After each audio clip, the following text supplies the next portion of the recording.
Cricket team ने दौरे को ख़त्म करने का एकतरफा फैसला करके गलत मिसाल कायम की। अचानक और एकतरफा फैसला करना बहुत खतरनाक है। हमारी साख को नुकसान पहुंचाया गया है। Chief executive PCB Wasim Khan की न्यूज़ कॉन्फ्रेंस। कहा फैसले के दूरस्त नताइज मुरतब होंगे, मामला आईसीसी में उठाएंगे। पाकिस्तान की सिक्योरिटी एजेंसीज ने वाजे किया था कि न्यूजीलैंड क्रिकेट टीम को कोई खतरा नहीं। जब आप किसी दौरे पर हों तो वहाँ की सिक्योरिटी एजेंसीज पर एतमाद किया जाता है।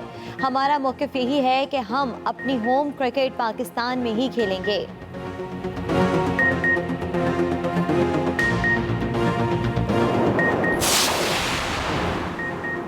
न्यूजीलैंड टीम को क्या खतरा था, उसकी तफसीलात ना तो बताई जा सकती थी ना ही बताई जाएंगी। न्यूजीलैंड क्रिकेट के चीफ एग्जीक्यूटिव डेविड वाइट कहते हैं कि कीवीज पाकिस्तान के खिलाफ सीरीज खेलने के लिए पुरअज़्म थे, लेकिन हुकूमत से मिलने वाली रहनुमाई के बाद सीरीज मंसूख करने के अलावा कोई चारा नहीं था। खतरे की बुनियादी नौयत के बारे में पीसीबी को बता दिया था, लेकिन उसकी मखसूस तफसीलात निजी हैसियत या अवामी तौर पर नहीं बताई जा सकती। पीसीबी के पेशा वराना रवैये और अच्छे सलूक के शुक्रगुजार हैं।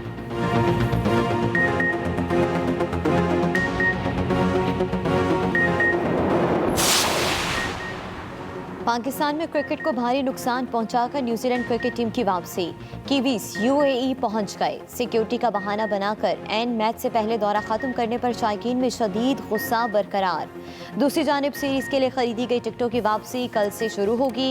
CEO bookme.pk कहते हैं किसी को परेशान होने की ज़रूरत नहीं। जिस प्लेटफॉर्म से टिकटें खरीदी उसी प्लेटफॉर्म से पैसे वापस मिलेंगे।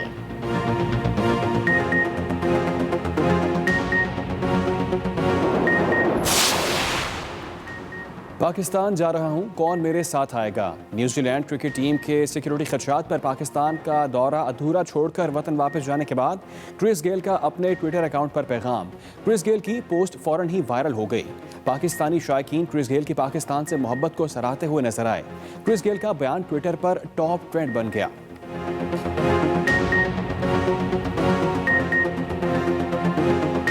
पेट्रोल की जगह वहाँ उसमें जब आएंगे पेट्रोल की बचत होगी आपकी। पेट्रोल 120 रुपये हो गया है। अच्छा काम है, होना चाहिए शुरू। ये पब्लिक को इसमें सहूलत मिलेगी। किराया देंगे अपना इजीली, टाइम से जो है ना बच जाएंगे और ट्रैफिक से भी बचेगा।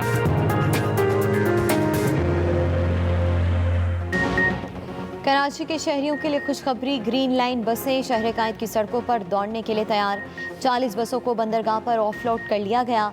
वफाकी वज़ीर असद उमर ने तकरीब से खिताब में कहा कि कराची के लिए जदीद ट्रांसपोर्ट के मज़ीद मंसूबे भी जल्द लाए जाएंगे।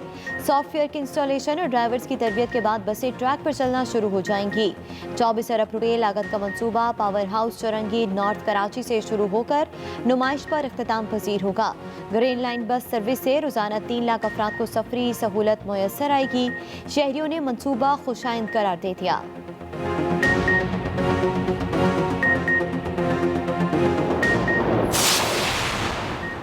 कराची वालों के लिए टूटी फूटी बसों की जगह जदीद तरीन बसें। यूरो 3 मयार की 18 मीटर लंबी बसों में 40 सीटें, 150 मुसाफिर खड़े होकर सफ़र कर सकेंगे। हाइब्रिड बसें डीजल और बैटरी पर चलेंगी। माजूर अफराद के लिए खुसूसी जगह, खुदकार रैंप भी नस्ब। इंजन में आग लगने की सूरत में खुदकार तरीके से आग बुझाने का सिस्टम भी मौजूद है।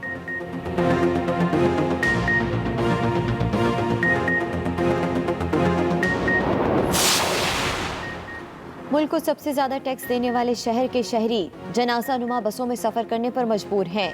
सिंध असम्बली में अपोजिशन लीडर हलीम आदिल शेख की पीपल्स पार्टी की हुकूमत पर तनकीद।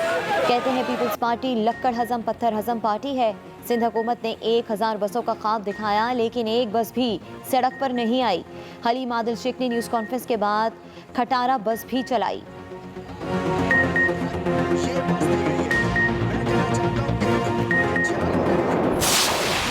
कमिश्नर के साहब के जब से वो आए हैं और जिस किस्म का उनका कंडक्ट रहा है उसके ऊपर हमें बड़े तहफ़्फ़ुज़ात हैं। ऐसे मालूम होता है कि वो अपोजिशन की ज़ुबान बोल रहे थे।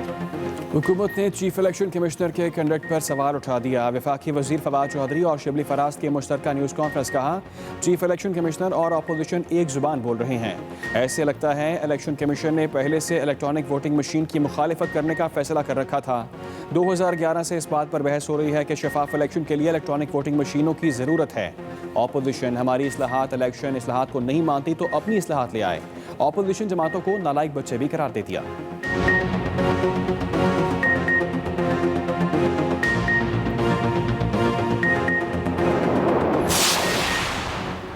मुल्क में यकसा तरक्की के लिए तमाम सूबों को साथ लेकर चलना होगा, आवाम के वसाइल उन तक पहुँचाना होंगे। अपोजिशन लीडर शहबाज शरीफ कराची में मीडिया से गुफ्तगू, कहा जीत के लिए सबको मिलकर काम करना होगा, बलूचिस्तान की महरूमियों को दूर करने पर भी जोर। शहबाज शरीफ ने कराची में सरदार अख्तर मैंगल के रिहाइशगाह पर उनके वालिद के इंतकाल पर ताज़ियत और फातह ख्वानी की। पार्टी रहनुमा और कंटोनमेंट बोर्ड इलेक्शन में कामयाब नुमाइंदों से भी मिलेंगे।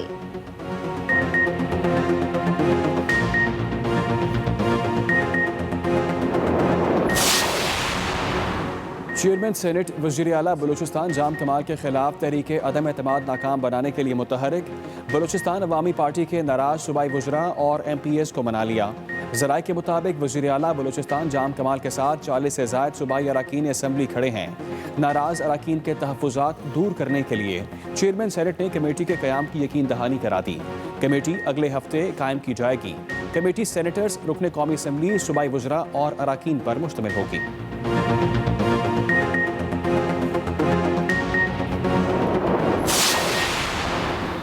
पेशावर पुलिस और वजीर दिफा परवेज खटक आमने सामने। पुलिस ने जलसे के दौरान आतिशबाजी रुकवा दी। वफाकी वजीर परवेज खटक की आतिशबाजी करने पर कारकुनों की हौसला अफजाई, कहा कि किसी की परवाह ना करें, आतिशबाजी करें, मैं खड़ा हूँ, कोई सरकारी अफसर आतिशबाजी रुकवाने की कोशिश ना करे।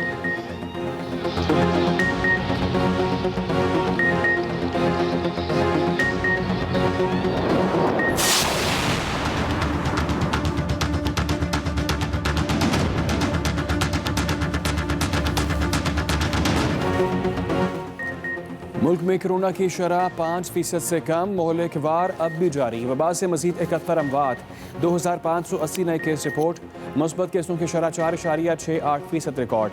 दूसरी तरफ खैबर पख्तूनख्वा हुकूमत ने सूबे में कोरोना एमरजेंसी में मजीद 3 माह तौसी की मंजूरी दे दी।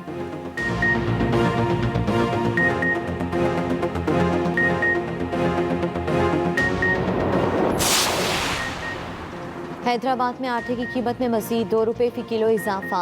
फ़ी किलो कीमत 70 रुपये हो गई। 10 किलो आटे के थैले की कीमत 700 रुपये तक जा पहुंची। चक्की मालकान कहते हैं ओपन मार्केट में गंदम की कीमत बढ़ने पर आटा महंगा करने पर मजबूर हुए।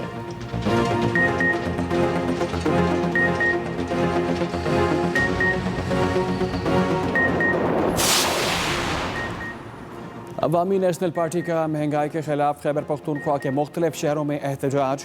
पेशावर, दीर लोवर, सवाबी समेत शहर शहर महंगाई, बेरोजगारी और बदअमनी के खिलाफ एहतजाज। मुजाहिरीन की हुकूमत के खिलाफ शदीद नारेबाजी, कहा आटा, घी, चावल, चीनी समेत हर चीज़ अवाम की कुव्वत खरीद से बाहर होती जा रही है। पेट्रोलियम मसनूआत की कीमतों में हालिया इजाफा वापस लिया जाए।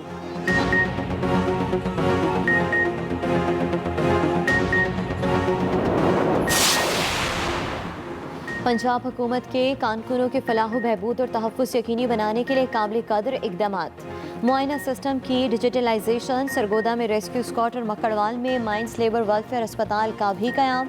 वज़ीर आला पंजाब उस्मान गुज़ार कहते हैं कि कारकुनों के बच्चों के लिए वज़ाइफ की मद में 300% तक इजाफा किया गया। माजूर कारकुनों को माहाना 6000 रुपये खसूसी ग्रांट भी दी जा रही है। वज़ीर आला पंजाब उस्मान गुज़ार ने तौसा, डेरा गाजी खान और कबायली इलाकों में जराइम पेशा अनासर के खिलाफ क्रैकडाउन का हुक्म भी दे दिया।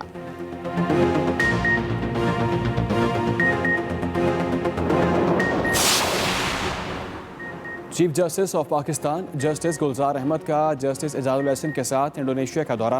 चीफ जस्टिस गुलजार अहमद ने जकार्ता अल अज़हर यूनिवर्सिटी में पाकिस्तान कॉर्नर और अल्लामा इकबाल रूम का इफ्तिताह किया। इफ्तिताही तकरीब में अल अज़हर यूनिवर्सिटी के रेक्टर, असातिज़ा और तुलबा की शिरकत। चीफ जस्टिस ऑफ पाकिस्तान और OIC मेंबरान की आइनी अदालतों की कॉन्फ्रेंस में शिरकत के लिए जकार्ता गए थे।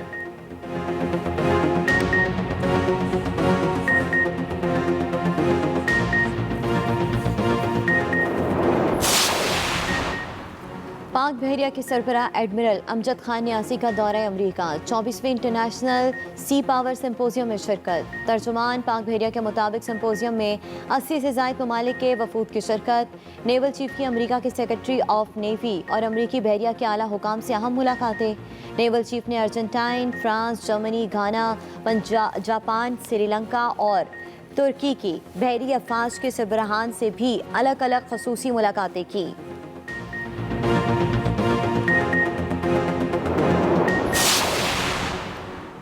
सरगोदा की तहसील साहिवाल का गांव कच्चा चिश्तियाँ दरिया बुर्द होने लगा। इंतजामिया चैन की बांसी बजाने में मसरूफ। दरिया झेलम के कटाव से कई घर दरिया बुर्द भी हो चुके हैं। अपनी मदद आपके तहत बनाया गया बंद भी बह गया। अहले इलाका नकल मकानी पर मजबूर।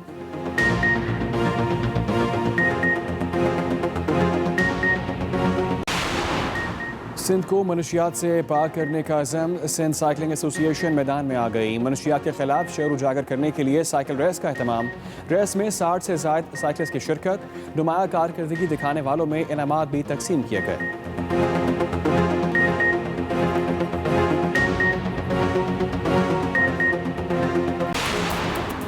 सऊदी वलीअहद मोहम्मद बिन सलमान, कतर के अमीर तमीम बिन हमद आल सानी और मुत्तहिदा अरब अमारात के कौमी सलामती के मशीर की तस्वीर सोशल मीडिया पर वायरल।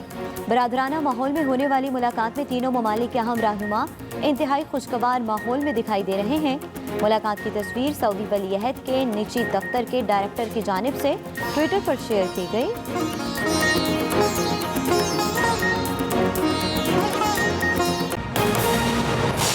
न्यूजीलैंड क्रिकेट टीम ने दौरे को ख़त्म करने का एक तरफा फैसला करके गलत मिसाल कायम की। अचानक और ये तरफा फैसला करना बहुत ख़तरनाक है। हमारी साख को नुकसान पहुंचाया गया। Chief executive PCB Wasim Khan कहते हैं फैसले के दूरस्त नताज मुरतब होंगे। मामला आईसीसी में उठाएंगे। पाकिस्तान की सिक्योरिटी एजेंसीज ने वाजे किया था न्यूजीलैंड क्रिकेट टीम को कोई ख़तरा नहीं है। अपडेट करें आपको जब आप किसी दौरे पर हो तो वहां की सिक्योरिटी एजेंसीज पर एतमाद किया जाता है। पाकिस्तान की सिक्योरिटी एजेंसीज ने वाज़ेह किया था न्यूजीलैंड क्रिकेट टीम को कोई खतरा नहीं है। We've seen events over the last 48 hours. We felt as the PCB it was important that we had an opportunity to talk through some of the sequence of events that took place on Friday morning. I received a call from the ESI head of security, Mr. Reg Dickerson, who is the security consultant for New Zealand, informing me that a report had landed on the government's desk of New Zealand through their government security agencies, stating that there was a threat on the New Zealand team, and that threat was direct and imminent.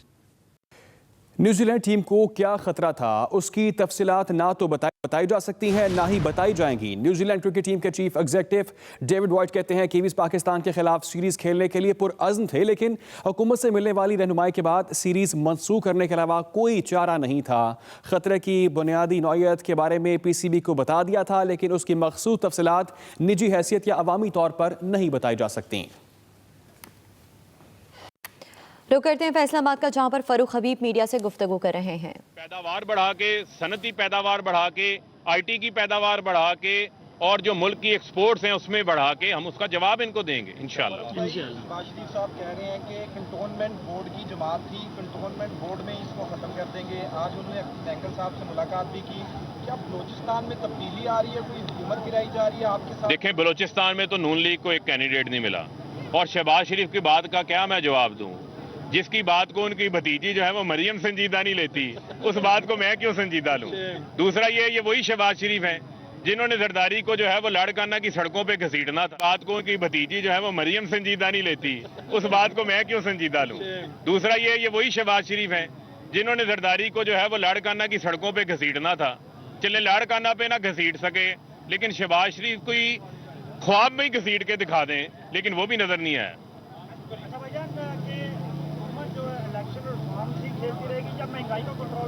देखें, जहां तक रही बात दुनिया के अंदर आलमी सतह के ऊपर जिस तरह कोरोना की वबा आई है, उस कोरोना की वबा के असरात आए हैं। कीमतों के अंदर पिछले 60 साल रिकॉर्ड टूट गए हैं। पूरी दुनिया के अंदर महंगाई में इजाफा हुआ है। वो पेट्रोल जो हम $34 फी बैरल के ऊपर ले रहे थे, आज $75 फी बैरल पे ले रहे हैं। जो टैक्सेस ये लगाते थे 52% पेट्रोल पे टैक्सेस से हमने कम किया, हम 18% के ऊपर लेकर आए। हमने पूरा बोझ अवाम के ऊपर नहीं डाला।